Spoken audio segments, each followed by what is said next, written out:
আজকে বিশ্বনবী আমি গোসলের দায়িত্ব পেয়েছি। যেরকম সুবহানাল্লাহ। আয়েশা দৌড়ি দৌড়ি যায় নবীর কাছে আনন্দ করে রে 2 মস্ক পানি আনি আয়েশা নবীকে গোসল করে দায়িত্ব পেয়েছে। 2 মস্ক পানি আনিয়া নবীর সামনে আনি জলসখিটা আনিয়া নবীকে আস্তে করে বসিয়া দেয়। আল্লাহর কাছে আয়েশা প্রশংসা করে, আল্লাহ আমার আয়েশা মতো সুখী নারী পৃথিবীতে কেউ নেই। আল্লাহ আমি এত সুখী গো আল্লাহ, আজকে বিশ্ব নবীর দেহটা আমার হাত দিয়ে গোসলের দায়িত্ব পেয়েছি। যেরকম সুবহানাল্লাহ। মায়েশা সম্ভব করে গোসল করে দেবে গো। আমার বোনেরা শরীর কমা নবীজি যখন জলচকির উপরের মধ্যে বসিয়ে দিলেন, আয়েশা নবীজির চেহারার দিকে তাকায়, নবীজির গাল মধ্যে পানি দেয় না, নবীর মুখের দিকে তাকায়। নবী বলে, আয়েশা রে আয়েশা, আমাকে গোসলের জন্য তুমি নিয়ে আসলা, আমাকে চোখের উপরে বসিয়া তুমি পানি দাও না কেন?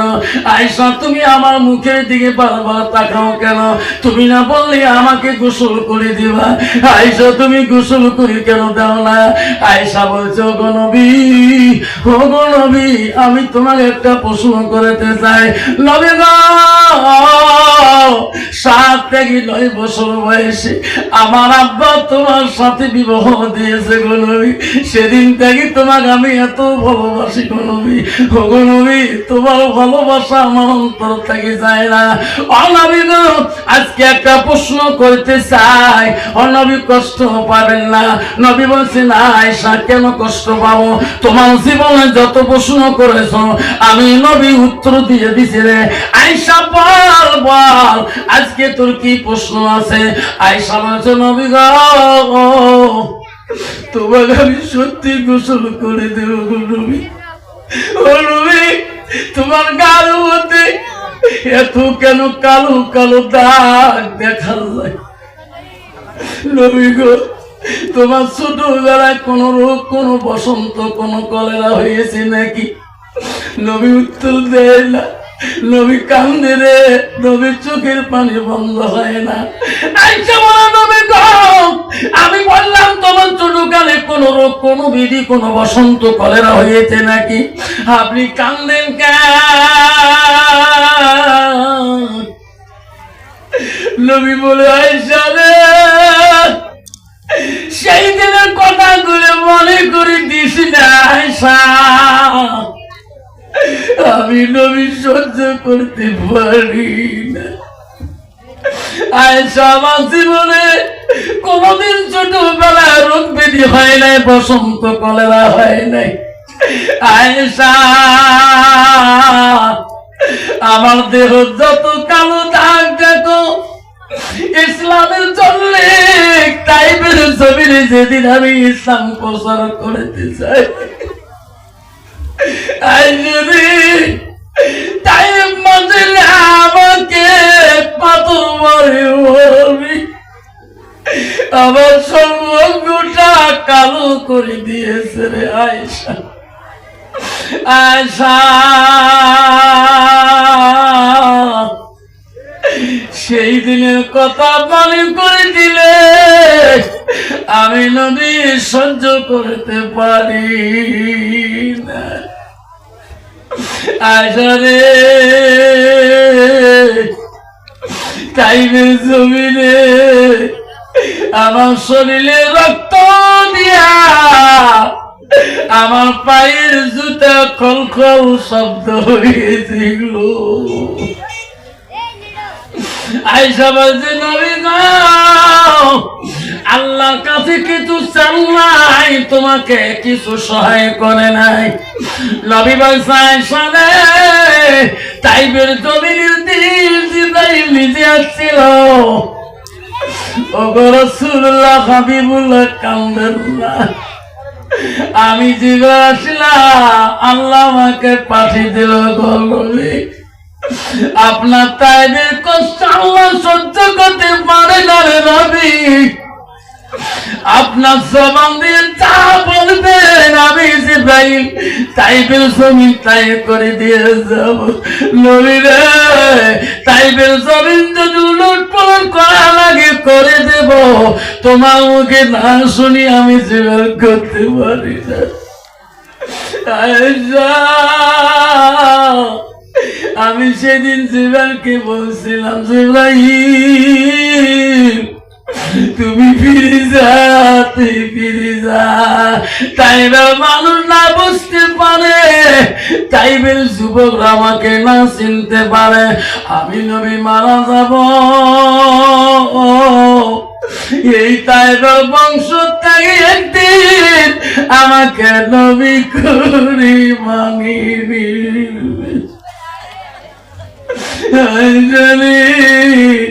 সেই দিনের কথা গুলা তুমি মনে করে দিস না। আয়েশা বলছে, নবী গো,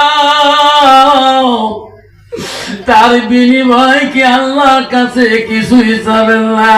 আয়েশা রে, কিয়ামতের দিন আল্লাহ সব নবীদের আদালত করিবে, বিচার আনবে।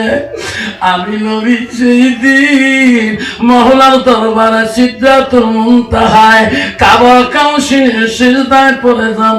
আয়েশা, আল্লাহ বলল, রহমাতুল আলামিন, তুমি আজকে আমার কাছে কেন সিজদা করো গো?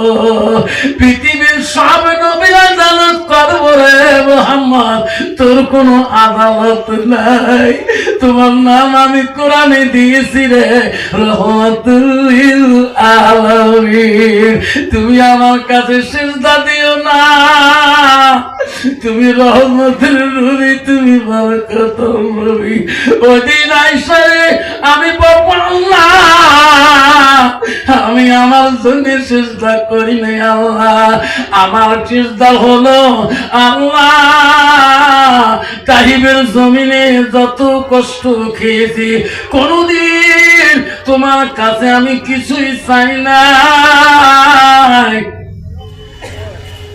আজকে চাবো আল্লাহ তাইবের জমিনে একটা গরিব পাথরের বিনিময় আমার গুনাহগার উম্মত গুনাহকে মাফ করবি কি না?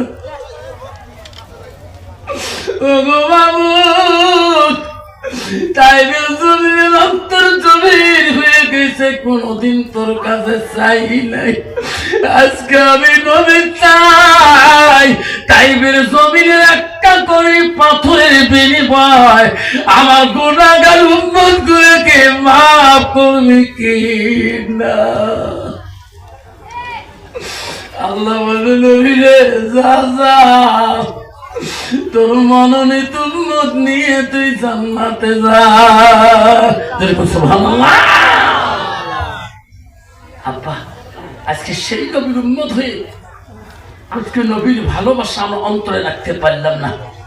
রাসূল বলেছে, মান আহাব্বা সুন্নতি ফাকাদ আহাব্বানি ওয়া মান আহাব্বানি কানা মাই ফিল জান্নাহ। আজকে একটা নবীর সুন্নাত যদি ভালোবাসা রাখতে পারি, আবার নবী আমাকে কেন ভালোবাসবে না? সেই নবীর পাশে কেন জান্নাতে যাব না? হযরতে মা আয়েশা সিদ্দিকা বলছে, গো নবী, কিয়ামতের ময়দানে আপনার মনোনীত উম্মতকে আপনি কেমন করে চিনবেন? আমার নবী বলেছে, আয়েশা, একটা খোলা ময়দানে আয়েশা 1000 ঘোড়া যদি সারি দেওয়া হয়, সব ঘোড়ার রং যদি এক হয়, একটা ঘোড়ার রং যদি চক্রা বকরা হয়, আয়েশা রে, 1000-এর মধ্যে ওই চক্রা বকরা ঘোড়াটা খুঁজি পাওয়া যাবে কিনা? আয়েশা বলেছে, নবী গো, খুঁজি পাওয়া যাবে। আয়েশা, আমার মনোনীত উম্মত উনি হবে হাসরের ময়দানে। উনি যদি আমার উম্মত হয়, আমার ভালোবাসা অন্তরে রাখে, আল্লাহ নবী বললেন লাইফ মিলুন আহাদুকুম হাত্তা কুনা হাব্বা ইলাইহি মিন ওয়ালিদিহি ওয়া আওলাদিহি ওয়ান নাসি আজমাইন। আমার নবী বলে ওই মানুষটা তো কাল পর্যন্ত পূর্ণাঙ্গ মুমিন হইতে পারে না, মুসলমান হইতে পারে না, যতকাল পর্যন্ত নিজের ছেলে সন্তান পিতা মাতা অন্য মানুষের থেকে মানত থাকি আমার নবীর ভালোবাসা উম্মতের ভিতরে থাকবে না। আয়েশা রে, ওই দিন আমার উম্মত যদি উনি হয় নামাজের জায়গাগুলা ওই সেজদার জায়গাগুলা নূরে ঝিলমিল ঝিলমিল করবে। আয়েশা, উনি যদি আমার উম্মত হয় ওই নবীর সুন্নতি জায়গা ঘুরে নূরে তাজিল লিখে উঠবে। আমি নবী চিহ্নিত করি করি জান্নাতে দেখে নিয়ে যাবো। সুবহানাল্লাহ। পাঁচজন আমার যদি নবীর একটা শূন্য দেখতে পারি না, মসজিদে না নামাজ না পড়ি, সেই নবী আমার সুপারিশ করবে গো, করবে? আব্বা ওয়াদা দাও, আজ থেকে আমরা কেউ নবীর সুন্নতের বড় খেলা আমি করবো না। নবীর সুন্নতে আঘাত দিলে যেমন মুসলমানের 10টা ডাইনি সুন্নত, কয়টা? যেরকম কয়টা? 10টা। নাবির উপর থাকি 5টা আর নাবির নিচে 5টা। এই 10টা যদি ডাইনি সুন্নত আমল করতে পারে ওই পূর্ণাঙ্গ মুসলমান হয়ে কবরে যাবে। কিন্তু মুসলমানের ডাইনি সুন্নতের মধ্যে একটাও দেখা না যায়, না টুপি রাখা না দাড়ি রাখা। হাজারো মুসলমান আছে দাড়ি চেঁচিয়ে চেঁচিয়ে এমন দাঁড়িয়ে হয়েছে রে বাপ, এবার মনে হচ্ছে না মানুষ যেরকম ঠিক না বেঠি তোমার জায়গা নাই বাবা। বাবা আল্লাহ রসুল বলছে যে একবার দাড়িতে খুল লাগায় আমার রসুলের কলিজার মধ্যে সে উম্মত খুল লাগাইল। যুবক ওয়াজ শুনে গেছিল, ওয়াজ শুনতে শুনতে আসে শুনছিলেন যে দাদির মধ্যে নবীর সুন্নতের বড় খেলামি করা যাবে না, কাল কিয়ামতের ময়দানে রাসূল সুপারিশ করবে না। যুবক কান্দি পাগল হয়েছে, হুজুর আমি এতদিন আগে যদি শুনতাম তোমার মুখে রাসূলের ভালোবাসা, দাদির মধ্যে খুন লাগা যাবে না। ওগো হুজুর আমাকে খাজদারে তওবা পড়িয়ে দাও, আর আমি জীবনে রাসূলের সুন্নতের বড় খেলামি করব না। আল্লাহ রাব্বুল আলামিন বলছে বান্দা যখন একবার ভুল করে তওবা করিয়ে নেয়, আমি আল্লাহ সেই বান্দার তওবাকারীকে বেশি পছন্দ করি। জোরে কোন সুবহানাল্লাহ। তওবাকারী যুবক চলে গিয়েছে, বাড়ির দিকে গিয়েছিলেন আর নামাজ পড়তে যে কাঁদছিল, আল্লাহ এত সুন্দর দাড়ি আমি কেমন এত বসেছিলাম, আর হাত দেব না। ওগো নবী আমি আর এই দাড়ির মধ্যে আঘাত করবো না। এমন করি করি 3 মাস চলে যায়, দাড়ি একটু শূন্য হয়ে যায়, 4 মাস হয়ে যায়, 5 মাস হয়ে যায়, দাড়ি ধরার মতো হয়ে যায়, দাড়ি বা ধরে ধরে চুমে খায়। আর এত মহাব্বতের দাড়ি গো, আমি কেমন শূন্য নষ্ট করলাম। এমন করে 6 মাস কাল যখন চলে যায়, দাড়ি সুন্দর হয়ে যায়। হঠাৎ করে মামা শ্বশুর তার বাড়িতে আসে আগমন হয়ে যায়। জামাই, কেন মামু?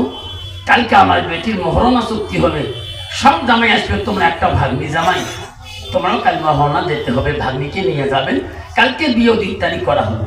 কাল মামু আল্লাহ যদি নিয়ে যায় আমি যাবো, কারণ যে আল্লাহ বলে আল্লাহ মুত্তাকি লোক আল্লাহকে তাও কত বেশি করবে। জোরে কোন ঠিক না বেশি? বলছে মামু আল্লাহ যদি নিয়ে যায় আমি যাবো। ঠিক আছে, রাত্রি পেয়ে গেল, বিবি বলছে স্বামী গো কালকে মামু দাওয়াত দিয়ে গেল, মামুর একটা বেটি, চলো যাই। আমি তো রেডি, তুমি রেডি হোক। আমি কিসে তোমার রেডি? তোমার দাড়ি গেলে ভুল হবে না, দাড়ির সাথে তোর কথা কি আছে, দাড়ি কাটো না। আমি রেডি, তুমি রেডি হোক, আমিও তো রেডি। তোমার রেডি হলে তোমার দাড়ি কাছে এসো। আরে আমার দাড়ির সাথে তোর কথা কি আছে? তোর ভাই সাহেবের তোর মামার বেটি বোনের বিয়ে চুক্তি, দাড়ি কি বলতো? না না স্বামী গো, আমার যত দিলে ভাই আসবে, ভাই সাহেব আসবে, একটাও দাড়ি নাই। তোমাকে যদি দাড়ি ধরি যায় আমার সবাই কবে মনুষ্যের বউ করে গেল।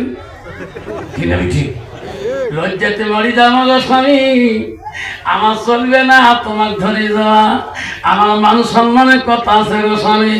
আর বেবি খবরদার দাড়ির কথা তুলিস না, আমি হক্কানি আলেমের কাছে তওবা করে নিয়েছি। বিবি রে এই দাড়ির মধ্যে তুই আর আঘাত দিস না। বিবি টাম টোপলা পানি রেডি হলেন, স্বামী আমি চলে গেলাম। কেন?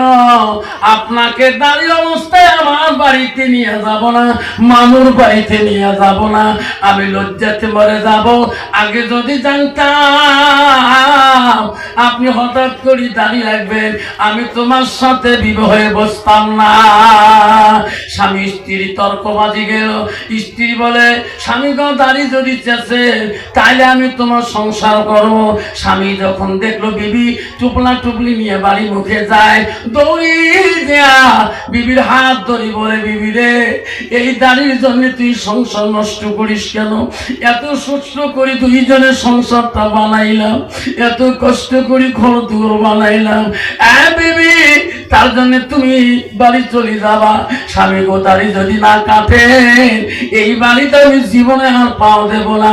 লাস্টে যুবক বলে, আল্লাহ ও আল্লাহ, 10 বছরই সংসার, আল্লাহ মাবুদ রে, তো নবীর ভালোবাসা রাখলে সোনার সংসার জড়িয়ে যায়, এই সংসার জীবনে হবে না। মাওলা কি করব, কোন পথে যাব? ও বিবি রে, নবীর মনে আমি কলিজায় কষ্ট দিতে চাই না। দাড়ি কাটলে পাপ হয়ে যায়, এই পাপের দায়িত্ব কি নিবে? বেঈমান বিবি বলছে, যত পাপ হবে আমি নেব। জোরে কোন নাউজুবিল্লাহ।